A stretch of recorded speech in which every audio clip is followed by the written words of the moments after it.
500 people, and they either had like no summary or like a 3-line summary, and it was like the most boring, dry stuff in the world. Like they just didn't know what they should do with that space. Okay, let's do it.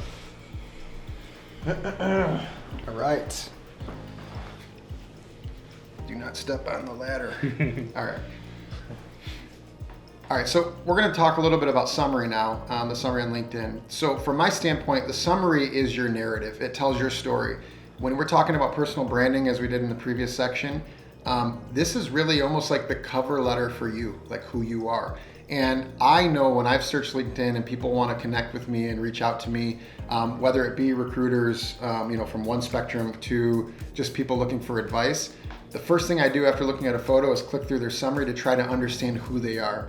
And I would say 9 times out of 10, people use this incorrectly. And I think Justin can get into that a little bit. But for an example, I'm not really searching for a job. I'm not really looking for those types of opportunities. I've had a lot of them come. But I wanted to write my summary to really give people a glimpse into who I am as a person as best as possible using words. So I kind of talked and gave an example just as like a little bit of a hook to say, hey, I'm Ryan from Detroit, and I once high-fived a turtle in sandals and shorts. I won a competition, and it was kind of a bigger thing, but I want people to understand that I'm this guy that likes to have fun, likes to enjoy myself, and then we can get into the nitty-gritty later. So, yeah, I mean, the summary is that section after they've looked at your profile picture and your headline, they read about you. This is what bridges the gap between just a view and let's DM this person or interact with this person. I want to get to know more about this person. And I think, Justin, you have a great example of how that happened for you. Yeah, so I use my summary to tell a story. And I was from the restaurant industry, and I was working at a corporate store, and I was looking to expand over to full service or look for other opportunities.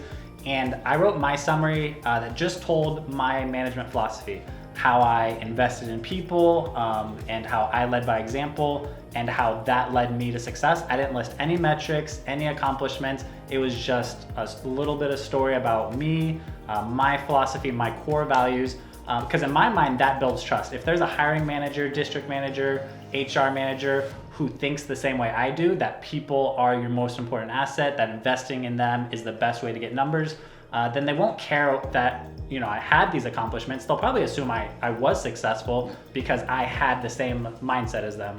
And I would say too, kind of building off what you just said, Justin, when I first met Justin through LinkedIn, reading his summary and reading the way that he wrote was crucial to me. I could see that he was different than the average person on LinkedIn. I could see that there was true authenticity there. He really cared. And all that came through in the way that he wrote the summary. I mean, I understand there's different philosophies and to each their own, but writing it in first person, for in the case that we've all done that, and being able to understand that this person wants you to know I'm writing this about myself. I am totally self-aware of who I am. I'm modest. I'm not over the top. I'm not going to blow myself up in front of everybody to be something I'm not. This immediately drew me into Justin and wanted me to connect with him at a deeper level. And I think another important thing we really want to think about is that the whole point, like I think of my LinkedIn profile page as like my actual website. So when I'm making posts, comments, engagements, it's all to drive them to my profile, and then more specifically to my summary, so that they can get to know me on a deeper level, build some trust. Yeah, anyway, build some trust. And I'm convinced that if they actually got to know me as a person, they would want me working with them, for them, whatever. And it's actually worked out really well for me. So I wanted to work with them. Yeah, and when the same thing. I don't know. I didn't know the story about the turtle and the shorts. It's all good, man. And I didn't know that was a real thing until just now. Yeah. It was real. I'm sure we'll get some B-tape of that. I got photos. But yeah, so what I would say too is, so I did this post, and I'm sure I think I have a case study later on in the thing. But I just said that I would give people free advice on LinkedIn, and I got, I think, almost 1,000 comments so far, 100,000 views. But what I learned is that 90% of people either had no summary, had 3-sentence summary, or just had like a basic description of what they do. Yeah. So if someone's looking to hire, a retail manager, restaurant manager, sales manager, whatever, they come, like the thing that you can do to set yourself apart is show your actual personality. Yeah. And that's what the summary can do. I think the one thing we're talking about don'ts, right, is even though your accomplishments are amazing, if you're a salesperson, probably there are people out there seeking out people that have grown sales 50% year over year, whatever, right? And that is interesting, but it's boring. And a lot of people do it on the resumes, right? I mean, they put on the resumes, they over talk their examples of their success, and it's just, you just skip through it like, yeah, right, yeah, right, yeah, right. But if you have a personality that shows through in your summary, it's just different. It differentiates you from everyone else.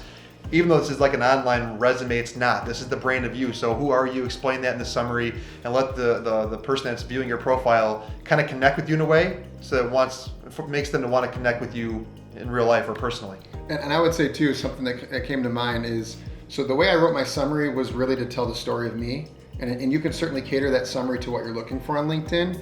But in my case, now that I'm building a personal brand, I don't think I'd really change it even if I were looking for a position or a job, because I think from my standpoint, it's really an authentic move for me. People want to understand who you are authentically, and if that authenticity comes through, which it will come through 100% in your summary, or it will come through not at all, because you're not going to really see it in your experience, then people will trust you, they'll want to reach out to you, they'll want to understand who you are and be a part of what you're doing. Yeah.